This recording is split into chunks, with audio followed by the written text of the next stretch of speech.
Olá mais uma vez a todos que nos acompanharam nessa série de aulas produzidas pelo Centro de Estudos em Saúde Mental Itupeva. Chegamos, enfim, à nossa última aula da série com o professor Dr. Francisco Batista Assunção Júnior, que vai falar hoje sobre transtornos do aprendizado. Eu quero aqui, em nome do Centro de Estudos em Saúde Mental Itupeva, agradecer a disponibilidade do professor Assunção em gravar essas aulas e compartilhar conosco todo esse seu conhecimento. Muito obrigado, professor. A vocês que nos acompanharam durante essas últimas 3 aulas e hoje com a nossa última aula, espero que tenham aproveitado. Se inscrevam em nosso canal para receber as nossas atualizações. Enviem os seus comentários, dê o seu like, né, que é importante também para o canal, e nos acompanhem em nossas redes sociais. Obrigado mais uma vez, professor. Tens a palavra, por favor. Bem, talvez o último quadro que eu tenha achado de extrema importância trazer sejam os quadros vinculados ao que chamamos de transtornos de aprendizado. Na verdade, nós estamos falando do quê? De um grupo heterogêneo de transtornos, né, que vai se manifestar por dificuldades significativas, onde na aquisição e uso de compreensão, fala, leitura, escrita, raciocínio, habilidades matemáticas que ocorrem ao longo do ciclo da vida e que se supõe que sejam devidos a uma disfunção do sistema nervoso central, ocasionando um funcionamento acadêmico abaixo do esperado, tendo em vista o quê? Idade cronológica, medidas de inteligência e educação apropriada.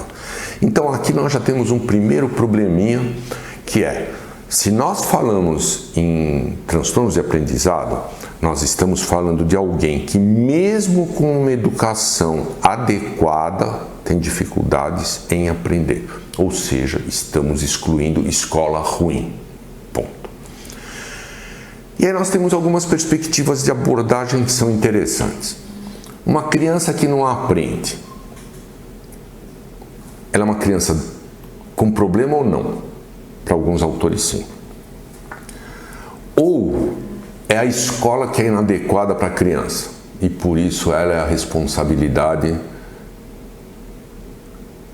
dessa criança não aprender. Outros autores pensam isso também. Então, na verdade, se nós fizéssemos um algoritmo fictício, claro, a criança que não vai bem numa determinada escola, essa própria escola deveria ter condições de perceber se o ambiente é adequado ou inadequado, porque uma vez que ele seja inadequado, ele deve ser encaminhado para uma escola adequada, com um padrão de funcionamento adequado, e nós estamos falando de escolas normais.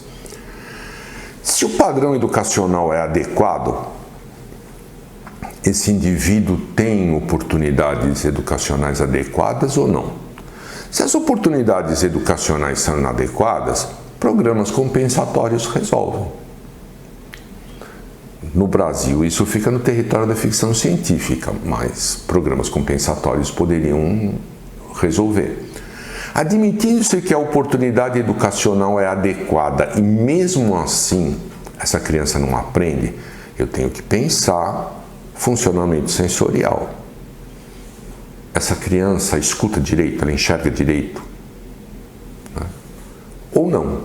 Se ela não faz isso, isso precisa ser corrigido e depende do autor, vai se propor uma educação específica ou não. Não, mesmo com o funcionamento sensorial adequado, esse indivíduo ainda tem dificuldades em aprendizado. Então aí eu tenho que testar funcionamento cognitivo. Se esse indivíduo tem um funcionamento cognitivo abaixo do esperado, ele cai no grupo das deficiências intelectuais que nós já falamos. E aí, dependendo do local, do modelo de educação, nós pensamos em educação inclusiva ou educação especial. Aí depende do autor. Não, ele tem um funcionamento global adequado. Então aí sim nós precisamos fazer alguns estudos que seriam neuropsiquiátricos ou neuropsicológicos para ver que funções específicas estão afetando o desempenho desse indivíduo na escola.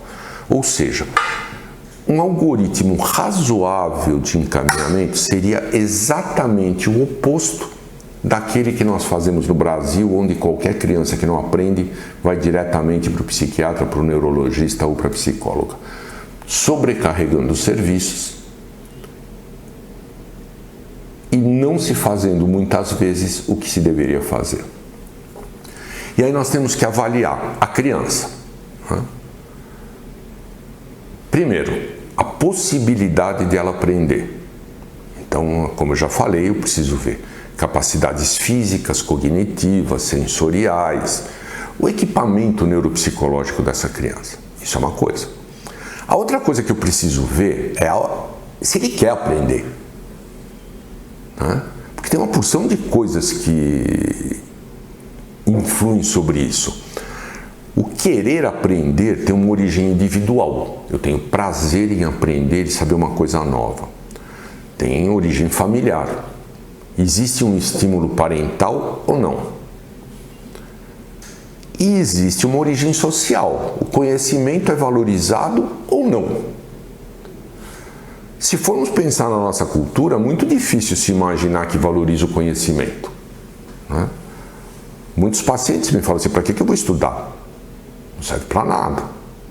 E quando eu pergunto assim, mas o que você vai ser se não estudar? Eles me falam assim, qualquer coisa, eu posso ser até presidente.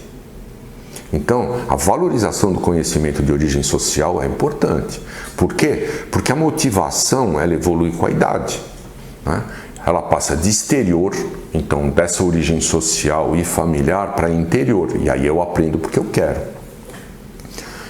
Como eu falei, eu tenho que examinar a criança, tenho que examinar a família.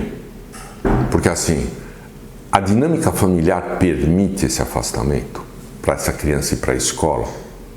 Facilita isso? Eu tenho que pensar a nível sociocultural. A escola não pode ser desvinculada da realidade social desse indivíduo. Existem trabalhos que falam que quanto mais próximo dos alunos é o nível social dos professores, maior a possibilidade de aprendizado. Terceiro, eu tenho que ver linguagem. O padrão linguístico dessa família é compatível com o padrão educacional? E eu preciso ver a motivação dessa família nesse indivíduo estudar. Então, todos esses aspectos são importantes para eu ver. Para depois eu ver a escola. Essa escola respeita os ritmos da criança? Tem um número razoável de criança por classe? É muito bonito as pessoas falarem assim, temos que incluir, aí pega uma criança autista e coloca numa classe com 30 outras crianças. Não vai aprender nunca. Ponto. Como é esse professor? Ele está num processo de evolução, ele é motivado a dar aula ou não? Como é feita a progressão escolar? Nesse momento de pandemia e de quarentena, alguém está muito preocupado em saber se as crianças aprenderam? Não. Então a progressão escolar é ruim. Qual é o papel da escola? E quando eu digo da escola, eu não estou dizendo da universidade, eu estou dizendo da escola fundamental. E qual é a competência desse professor? Uma vez feito tudo isso, eu posso pensar em problemas específicos de aprendizado, que podem ser dificuldades de aquisição de leitura, que se dá o nome de dislexia, na idade habitual, sem retardo mental ou sem deficiência intelectual, para ser mais moderno, e sem deficiência sensorial. Pode estar associada ou não a dificuldades de escrita também. Segundo alguns autores, a incidência desses quadros é entre 5% a 15%. Mas eu tenho que pensar que eu não posso falar em dificuldade de aquisição de leitura ou de escrita antes de 7 anos e meio, 8 anos. Por quê? Porque são normais. Essas dificuldades são normais. E o que é isso? É uma confusão de grafemas, muitas vezes, de correspondência fonética ou de forma, né? Confusão de P com Q, D com B, com inversões, com omissões, com adições, com substituições de fonema, com dificuldades de ritmo a nível frasal, né? E muitas vezes a criança tem a compreensão, mas tem dificuldade de ler, outras vezes não tem nem a compreensão. E algumas vezes ela tem também dificuldades de escrita, semelhantes às dificuldades que se observam na leitura, com inversão, adição, substituição, o que se quiser, né? E isso muitas vezes está associado a alterações de linguagem, atrasos de linguagem, dificuldades de compreensão, dificuldades de lateralização, né? Se encontrando inclusive uma frequência grande entre dificuldades de lateralidade e esses transtornos de aprendizado, e dificuldades de organização tempoespacial, né? Que fazem com que essa criança muitas vezes confunda as formas, confunda o ritmo, confunda a estruturação, e ritmo fundamental para a leitura, né? Confunda a estruturação na reprodução dessas estruturas rítmicas, o que faz aquela leitura extremamente silabada, extremamente difícil, né? E que vai prejudicar a compreensão do indivíduo leitor. E nós podemos ter alterações de cálculo mais difíceis de serem encontradas, mais raras, mais descritas como uma falha de aprendizado desses elementos de cálculo com dificuldade de realização de operações elementares. Em uma forma mais complexa, nós encontramos transtornos de aquisição de cálculo, indistinção direita-esquerda, disgrafia e dificuldades na construção de movimentos, apraxias. E nesses quadros muito graves, parece ser frequente algo que é designado de uma disgnosia digital, né? Que é a dificuldade que esse indivíduo tem, inclusive, de contar com os dedos.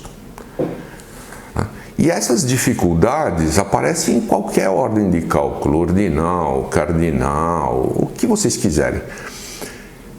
E quando se faz uma avaliação cognitiva, se observa uma defasagem entre as provas verbais e as provas de execução, o que é interessante para a gente poder avaliar. Então, tanto quando eu falo de leitura, quanto eu falo de escrita, como quando eu falo de cálculo, nós estamos falando de rendimento medido por testes padronizados, administrados individualmente daquela atividade e que se encontram abaixo do nível esperado, considerando a idade cronológica dessa criança, a sua inteligência medida por testes padronizados e a escolaridade apropriada à sua idade. Essa dificuldade atrapalhando o rendimento escolar ou atividades de vida diária e independente de déficit sensorial. Paralelamente a esses quadros, nós temos os quadros denominados de transtorno de déficit de atenção e hiperatividade, com padrões persistentes de desatenção, de atividade e de impulsividade, mais grave do que naqueles indivíduos da mesma idade, sexo e grupo social, com uma prevalência que varia e depende do autor, mas ficando ao redor dos 5%, e sendo dos quadros mais frequentemente encaminhados a atendimento. Eles podem ser predominantemente de tipo hiperativo e impulsivo, como já diz o nome, com predomínio da hiperatividade e da impulsividade, predominantemente de tipo desatento, como diz o nome, prejuízo atencional principal, e os mais frequentes de tipo combinado ou misto, onde eu observo a hiperatividade e a desatenção. Quando eu vou avaliar esses indivíduos, eu tenho que pensar na queixa trazida pela escola e pela família, não só isso. Se eu puder padronizar essas queixas através de um instrumento, tipo preenchimento de escalas por diferentes profissionais, isso me ajuda. Eu dependo de um exame físico completo, porque uma série de outros quadros podem mimetizar os transtornos de aprendizado e principalmente os transtornos atencionais. Uma anamnese bem feita, por tudo que eu já falei, com uma história social, familiar, de desenvolvimento. De preferência, uso de testes cognitivos, sim, visando a avaliação global de inteligência e de habilidades específicos. E testes específicos que eu vou usar pensando nas funções que eu já, pela minha avaliação clínica, suspeito que são alteradas. Isso não exclui ainda eu avaliar a situação familiar naquilo que se refere a regras ou outros fatores ambientais e que vão estar fundamentalmente ligados a todo o processo de aprendizado, uma vez que o processo de aprendizado formal depende de sistemas de regras, de respeito a regras, de convivência social e uma série de outras habilidades que vão ser francamente dependentes desse ambiente familiar. Bem, acredito que nós fizemos uma passada bastante rápida sobre o desenvolvimento da criança e as alterações de neurodesenvolvimento mais importantes, quer sob o ponto de vista conceitual, quer sob o ponto de vista epidemiológico. Espero que tenha sido útil e que estejamos juntos em outras ocasiões.